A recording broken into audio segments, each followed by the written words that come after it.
aorian'ny toriteny a dia mangina mandritra ny minitra vitsy isika ao anatin'izany no hitondrantsika ny tenantsika tsirairay avy eo anatrehan'ny tompo fanginana fo zany rehefa vita ny toriteny.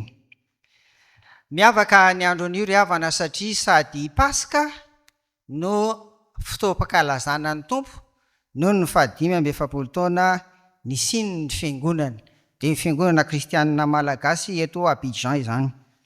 Dia fampiarahaba ny amin'izany tsika rehefa aveo moa mbola isy ny ahafahantsika manantanteraka an'izany fa dia efa marina isady fa fifaliana lehibe ho an'ny tompo ary fifaliana lehibe ho antsika koa satria izaho ianao isika zao no ankalaza zany eto amin'ity tanàna sy vohitra ity.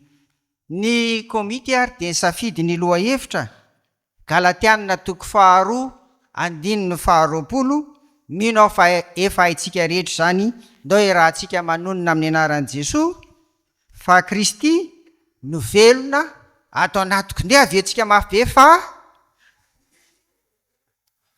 sotra indrindra iainantsika zany mandritra an'izao 570 taona izao indray ary ny fanahy masina mihitsy namiantsika an'izany. Noho izany ry havako dia andeha isika hifatoko amin'ity Galatianina, ty epistily nosoratan'i Paoly an'ny Galatianina ty, ao tsika zany no anovo an'izany hoe ahoana zany Kristy no velona ato anatiko io izany. Ary indrindra Paska izao tsarotsika araka ny soratra masina zay vakiana teo Luka 4:20 andininy voalohany ka hatramin'ny 12 ny nitsanganan'i Jesoa tamin'ny maty araka ny fitantarany Lukas.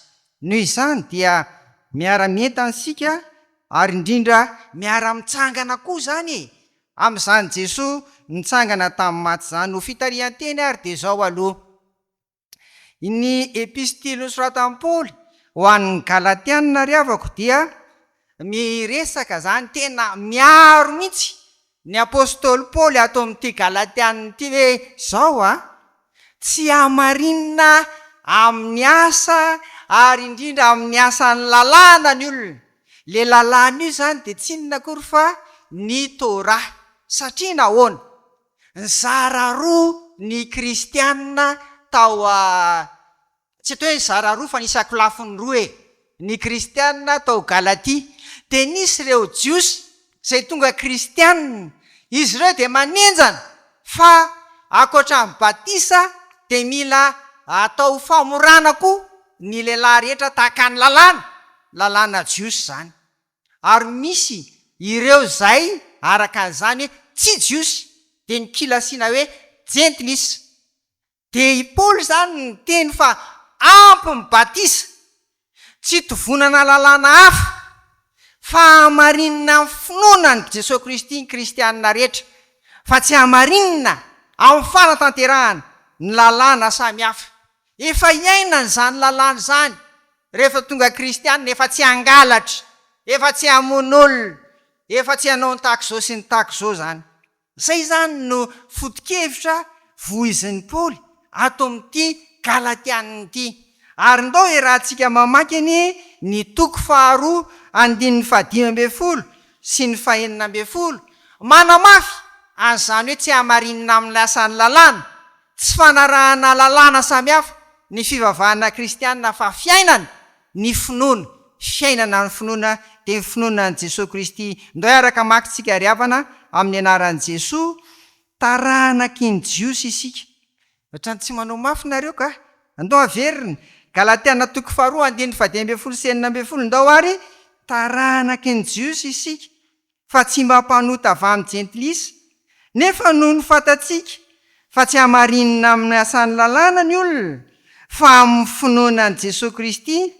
Dia nino an'i Kristy Jesosy koa isika mba hamarinina amin'ny finoana an'i Kristy fa tsy amin'ny asan'ny lalàna, satria tsy misy nofo hamarinina amin'ny asan'ny lalàna. Mahafinaritra zany tenenin'i Paoly zany fa ahoana tokoa moa zany raha fitininy ny fivavahana kristianina zay tsarotsika amin'ity anio ity ny fahaveloman'ilay tompo Andriamanitra Jesosy Kristy zay vavahantsika zao zany.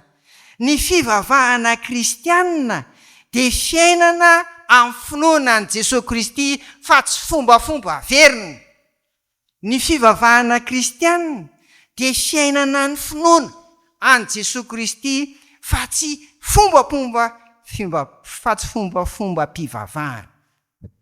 Ry havana, fiainana no nisin'ny fiangonana, fiainantsika izao, fiainantsika eto.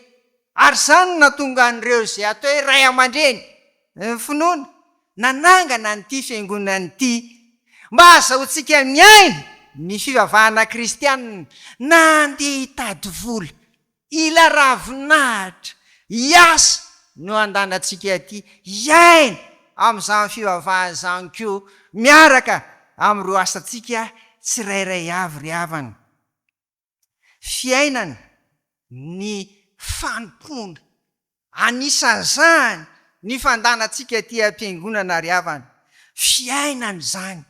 Ary fiainana koa indrindrindra ny fandraisana anjara amin'ireo rehetra ataontsika atao amin'ny fiangonana. Za tena misaotra ry havana, tena 5 taona ny fiangonana, misaotra atsika rehetra mandray andraikitra.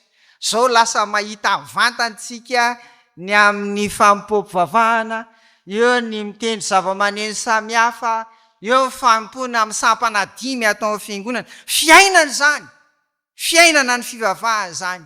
Ary misaotra ny tompo fa tonga amin'izao fa 5 taona izao. Noho izany ry havana, aza tovitovonana zavatra hafa intsony e, tsy fombafomba fotsiny e, fa tena fiainana ny fivavahantsika. Ry havako ho anao ary, aiza ho aiza amin'ireo nambarako teo ireo ianao. Ohatra fotsiny, zaho faly mihitsy rehefa mifarana ny 2 alahady isa-taona zany, hoe firy tamin'ireny amin'ny banka, firy tamin'ireny amin'ny banka. Fa ty fiangonana tonga eto amin'ity Abidjan ty dia miantso hiaina ny fivavahana fiaina miaraka amin'i Jesosy. Saotra an'Andriamanitra fa tsy 20 ihany raha alahady, fa mbola misy ny alakamisy masina, mbola misy ny fotoana samy hafa raha toa ka latsaka ivelan'ny alahady ny krismasy sy ny toy izany. Ry havako, manahoana ianao? Fa ny fiangonana tonga eto mba hiainantsika ho an'ny fivavahana kristianina, dia manaova ary jeritodika ho an'ny fiainantsika hatramin'izay. Fa ny pasika tahaka izao koa dia fitsanganana ho iaho. Ary tao anatin'izany sika tamin'ny vavaka fifonana teo, hitsangana sika anao voady sy fikasana vaovao indray. Eny ary ho zaraiko roa ny toriteny ry havana, fa iza sady fampidirana nefa misy fampiarina sady hoe tsy ala atao amin'ny Galatianitsika amin'izany hoe Kristy no velona atao anatiko izany. Zaraiko roa ihany ny toriteny ao dia voalohany zany mba tsara jerentsika koa ahoana za maty ao amin'ny Kristy zany raha zay na rehefa hoe Kristy tsy maty ao amin'ny Kristy azafady, fa Kristy maty ao anaty. Zay zany ny ray, Kristy no maty ao anaty. Ary le ray faharoa zany dia Kristy no inona? Mafy hoe velona ao anaty. Zay mihitsy zany.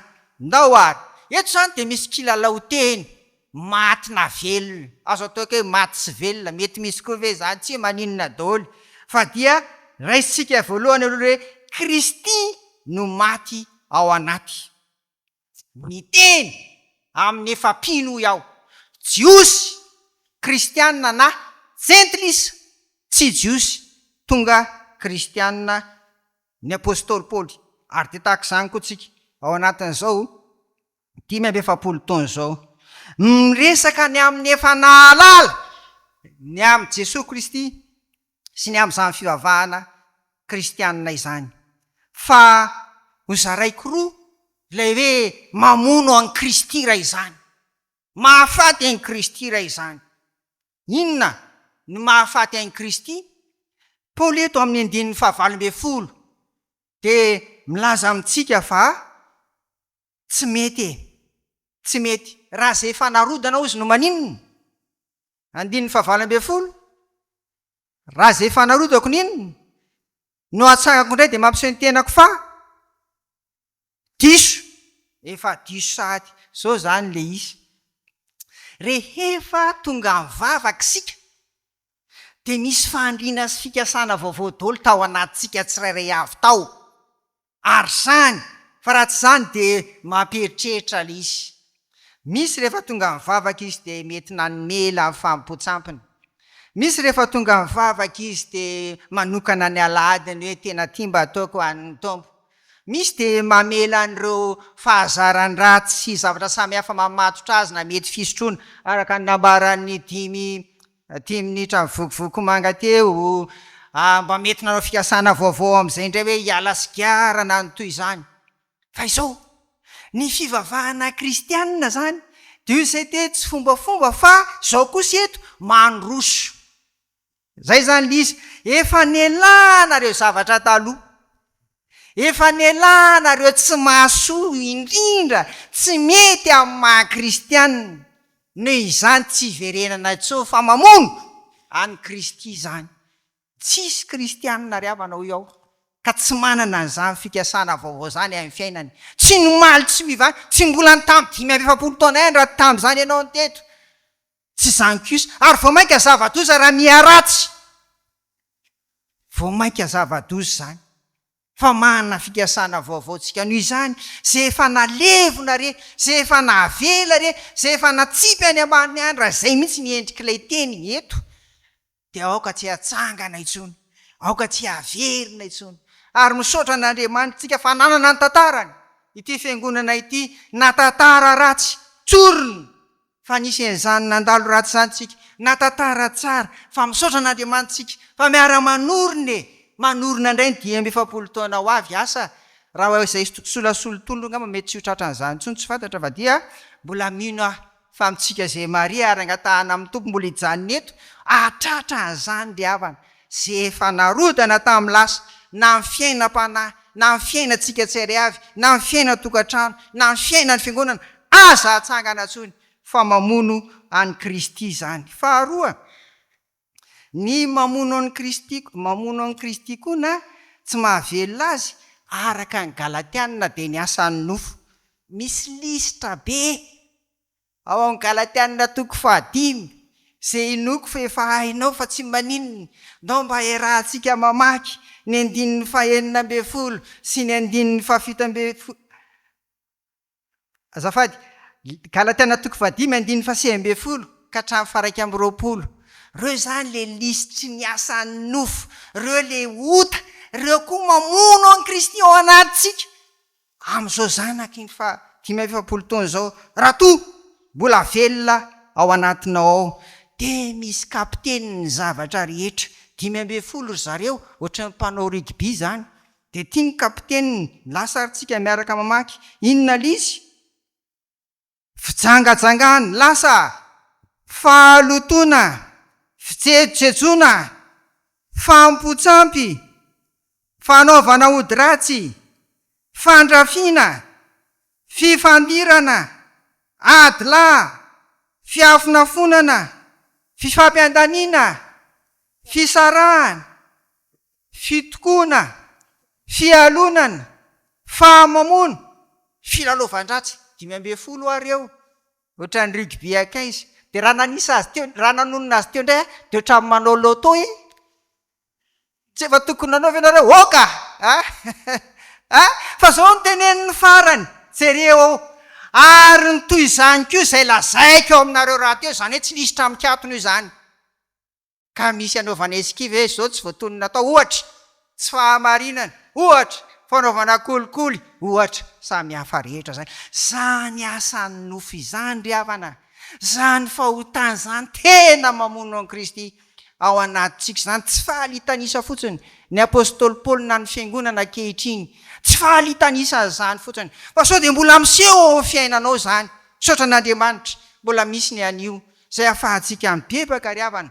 De samy ary mijery, samy mijery mandinika ny tenany zao zanaky 10 taontsika andeha isika hiaraka amelona an Jesosy aty anatintsika tsy vonoy ary vonoy mihitsy aza vela ho velona tsony eo amin'ny fiainantsika ny araka nambara teo zay fanolaozana taloha aza fongarina itsony indray ary indrindra reo asan'ny nofo samy hafa teo ireo fa dia mamono any Kristy izany. Zay le tsara ho fantatsika eto amin'ny Galatianina eto.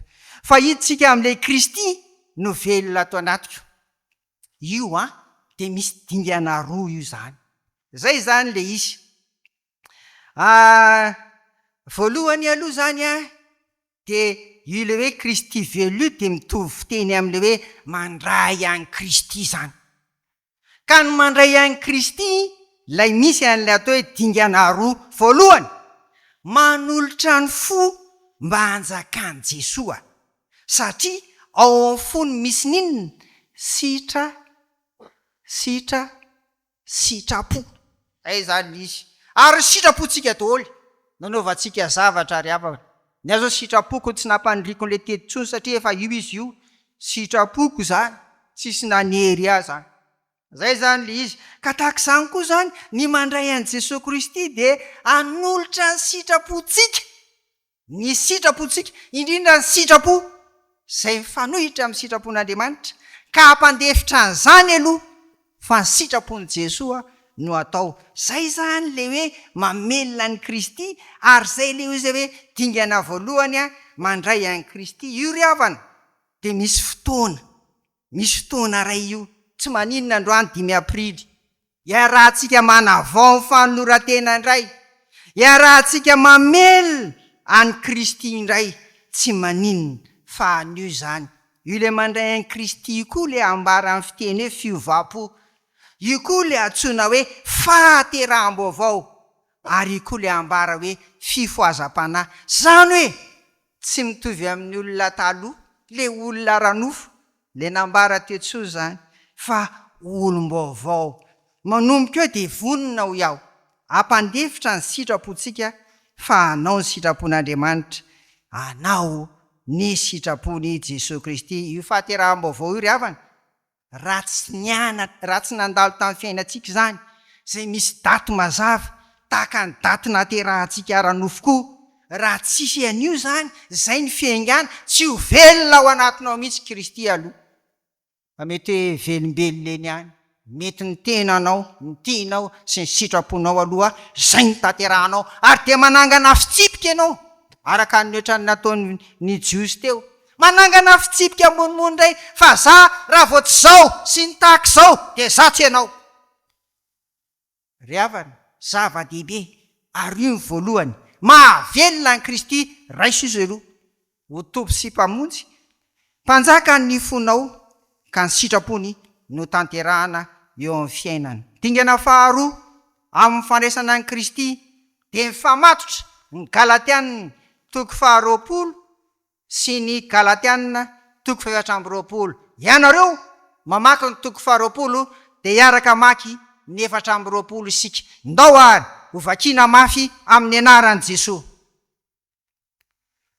Isa 2:3. Aiza nareo e? Variana ary venareo zany. Ay mbola tsy eo de tsy hitazy. Tsy Galatianina 2:20 mafy ary ianareo.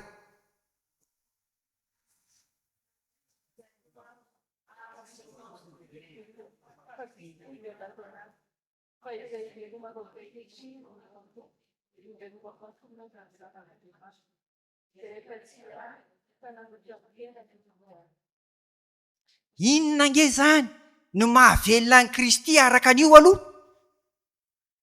Io 20 io? Inona no mahavelona ny Kristy ao anatinao? Le ao alohany, inona le teny eo alohany? Voaombo miaraka amin'ny Kristy aiza? Eo amin'ny hazo fijaliana. Ho hitantsika ny hevin'izany. Fa vao mainka mety hazava izy. Rehefa vakina ny 5 ka ny 4:20. Ndao ary vakitsika mafy koa zany amin'ny anaran'i Jesosy. Averina mba ho velony ny Kristy amin'ity faharoa ty de tsy maintsy voambo amin'ny hazo fijaliana ianao zany. De ozy ny 4:20. Ndao ary fa izay an'i Kristy Jesosy de efa nanombo ny nofony mba mifandriny sy ny filahany tamin'ny hazo fijaliana. Inona zany? reo le mahaenao anao rehetra ary finosina ao anatin'izany ny atao hoe fahazaran-dratsy, finosina ao anatin'izany ny fahalemeny, finosina ao anatin'izany ny ota samihafa zay mamono any Kristy. Reo zany de oentinaiza fatsiany eo amin'ny hazo fijaliana koa mba ho faty ry havana. Mahafinaritra zany sary teny zany fa mifafana mantanteraka an'izany de tsisy afa-tsy ny fifonana.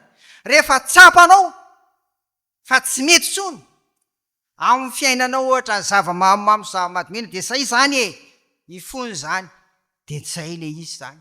Rehefa atrao fa tsy mety amin'ny fiainanao tsony ny akamona samy hafa fahalaina na fanompona ninnininy eto amin'ny hazo fijaliana zany. Fa zany ny angatahan'ny tompo ry havana amintsika zanak'izao 5 taona zao raha tiatsika velona ao anatintsika ny tompo. Dingana faharoa zany de fiainam-pibebahana ary rehefa mibebaka de zay le resahana teo am-piandohana teo le hoe tsy mamorona lalàna hafa sy tsy manangana an'izay fanarodana. Mandroso ny fiainana kristianina de fiainana mandroso ary fiainana miaraka amin'ny fahavelomana miaraka amin'ny Jesosy Kristy. Ry havako, raha tambatra zany reo de zao: ilay kristianina maty ao anatin'ny Kristy de zao izy am'le maha-olona azy ray manontolo nofo sy raha ao anatin'ny otany sy ny fahalemeniny velona. Ary zay no ahitan'ny olona azy, ary zay no ahitan'ny tompo azy koa.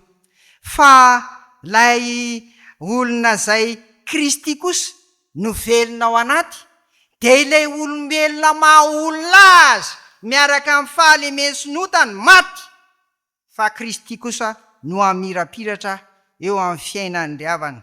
Ary zany no mahatsara mihitsy an'ity soratra masina zay nampitaina amintsika ary indrindra zao hoe fanahy masina ny nampifidy atsika an'io teny fanevy io. Satria rehefa tena nandinika ao ry havana dia ay tsy Jesosy rery no velona ao anatintsika fa ny fanahy masina koa tena miasa ary mitaridalana. Ary zay le ambaran'ny Galatianina 5:2 sy 3 hoe fa vokatry ny fanahy de firy 7 indray izy. Inona ny voalohany? Fitiavana, fifaliana, fiadanana, faharipo, famirapanahy, fanaova-tsoa, fahamarinana, fahalemem-panahy ary fahononam-po ry havana. 7 reo. Zay zany le mahavelona atsika ary mahavelona ny Kristy koa. De mahafinaritra fa ity nofotsika ty zany dia tsy voafehy atsika raha tsy eo Jesosy Kristy ary indrindra eo ny fanahy masina. Ary zany na tonga any Joba zay vakina tamintsika teo hoe nijaly Joba, nijaly izy. Nefa Joba zany efa nahatsapa fa mbola isy fitsanganany tena maty ary ny tenany mihitsy ka naloha aza ho simby ty nofoko ty de ahitany tompo ao. Hoy ary Joba zay nivakina tamintsika teo hoe ary rehefa levona ny oditro izao simby zao sady afaka amin'ny nofoko ao de ahitan'Andriamanitra. Ry havako, afatra aro atsika ao anatin'izao feny 5 taona zao. Misaotra an'Andriamanitra fitarihan-teny nataoko teny am-piandohana fa velona ny fiangonana ary de misy fampipovavahana isaky ny alady ny fiangonantsika kristianina malagasy eto Abidjan. Tsy ny atsaratsara amin'ny fiainantsika zao ihany ry havana, tsy izany ihany fa zava-dehibe koa zany fa tsy izany ihany kory ny teny ilaina amintsika hoe tsara sy mety ny fiainana zao, fa ny mandrakizay koa any ny tena zava-dehibe zany. Ary zay le fitsanganany tena maty. Tsy misy afaka manatanteraka mandovan'izany nefa raha tsy velona ao anatiny ry havako Jesosy Kristy. Koa ny fiangonana de hitaizantsika anomana atsika amin'izany fahavelomana zany mba azahoantsika mandova tokoa ny fiainana mandrakizay hitsangana amin'ny maty tahaka an' Jesosy Kristy. Mandehana ry havako araka ny fanahy povonina ady Jesosy Kristy. Amen. Les enfants, bonjour. Vous répondez à haute voix, bonjour. Joyeuse Pâques. Joyeuse Pâques. Mes enfants, notre Église a choisi le thème suivant pour le 45e anniversaire de notre Église. Ce n'est plus moi qui vis, c'est Christ qui vit en moi. Vous répétez après moi, ce n'est plus moi qui vis, ce n'est plus moi qui vis. Plus fort, c'est Christ qui vit en moi. Encore, avec un geste, ce n'est plus moi qui vis. Levez-vous les enfants de l'école de dimanche. Levez-vous. À haute voix, ce n'est plus moi qui vis. Ce n'est plus moi qui vis. C'est Christ qui vit pour moi. C'est Christ qui vit pour moi. Asseyez-vous. Écoutez bien. Tout d'abord, les humains sont des pécheurs devant Dieu, car nous sommes descendants d'Adam et Ève quand ils violaient ou transgressaient la loi divine ou à Éden. Voici un exemple pour dire que nous sommes tous des pécheurs. Un enfant a cassé involontairement la belle vase à fleurs de sa maman. Personne n'a vu ce qu'il avait fait. Alors, il a menti de peur d'être grondé ou frappé par sa maman. C'est ça la nature pécheresse de l'homme. Pour être sauvé, nous avons besoin d'un sauveur qui est Jésus-Christ, le Fils de Dieu. Voici une question. Qu'est-ce que le salut? Le salut, c'est comme un cadeau d'anniversaire magnifique. On ne travaille pas pour obtenir. On tend simplement la main pour le recevoir et dire merci. C'est ça, le salut. Jésus est le don merveilleux de Dieu pour sauver le monde. Il suffit de le recevoir dans nos cœurs et dès lors, il vit en nous si nous acceptons de faire sa volonté. Nous sommes devenus un homme, une femme, un enfant nouveau, car l'Esprit Saint nous transforme. Nous ne sommes plus dirigés par notre propre désir, mais nous cherchons tous les jours à plaire à Dieu, car c'est Christ qui vit en nous. Chers enfants bien-aimés dans le Seigneur, arrêtez à partir d'aujourd'hui de mentir, de faire des bêtises. Soyez attentifs aux instructions des parents. Soyez obéissants. Pour terminer, voici la façon dont nous allons conclure ce que je vous ai dit. Après le mot « car », parce que je dis « car », vous répondez « c'est Christ qui vit en moi ». Allons-y. À partir d'aujourd'hui, je ne dirai plus de mensonges car... Ok. Dès maintenant, je ne ferai plus de bêtises car... Ok. Désormais, je respecte et j'obéis mes parents car... Amen.